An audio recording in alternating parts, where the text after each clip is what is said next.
हम पीएचडीओ कैले हैं ये कुल विषय में। अच्छा हाँ सुना सुनावा। हारावा ये भौजी हारावा। हरवे हरवे करबा तो कुछ याद भी बोलबा।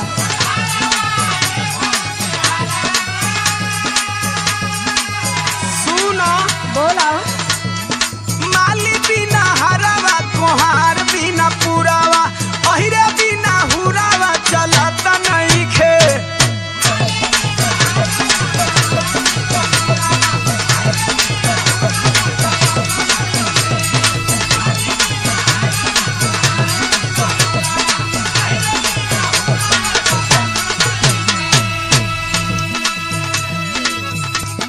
हो रहा ए देवलू हो रहा।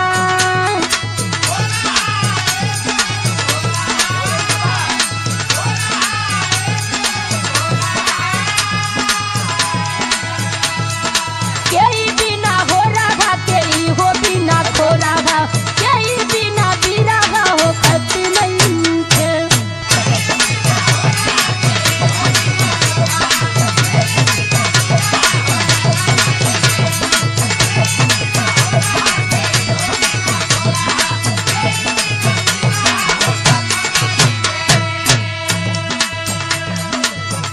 ए भौजी बोला।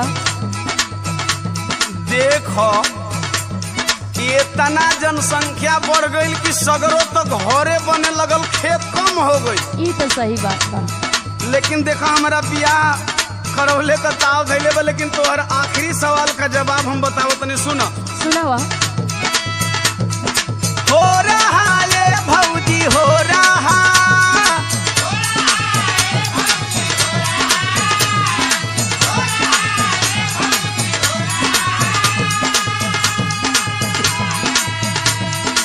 ए भौजी का हो? ई तोहर आखिरी सवाल है ना? एकदम आखिरी सवाल है। एकर जवाब दे दे तो तू हमार बियाह बतिवा देबो न भैया। एकदम न बतिया दे। तो सुना सुनावा। जाना बिना हो रहा कि गैया बिना खो रहा